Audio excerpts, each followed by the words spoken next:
लागे रे लागे रे छोगे रे छोगे रे छोगे रे लागे रे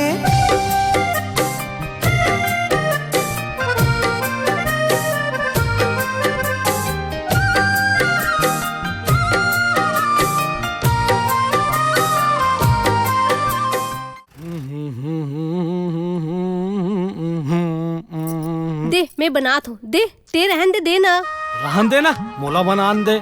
राम राम भौजी। जय राम भैया। अरे वाह, आज तेहर खाना बना था। क्या बात है माय डियर फ्रेंड। कभू कभू तो ऐसा सौभाग्य मिलते रे पगला, जिंदगी भर हमर मन के बाई मन हमन ला खवा थे तो एक दिन हमन नहीं खवा सकन जी।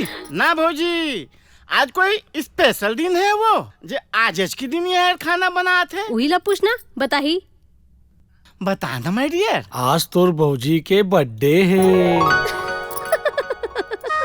Happy birthday to you, happy birthday to you, happy birthday to you मोर भौजी, हैप्पी बर्थडे टू यू। तार भाई तुम्हार बर्थडे चोचला ला हमला तो याद भलोग नहीं रहा काला का था बर्थडे।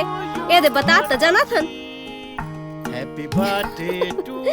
हो गए ना यार, हैप्पी बर्थडे टू यू, हो गए हैप्पी बर्थडे टू यू। ए बर्थडे वाला एतिया।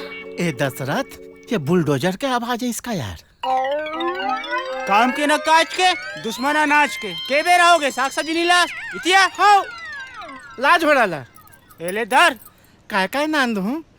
करेला, खेक्सी, ढे महंगा महंगा सब्जी खाबे कुमड़ा लौकी नहीं ला सकस।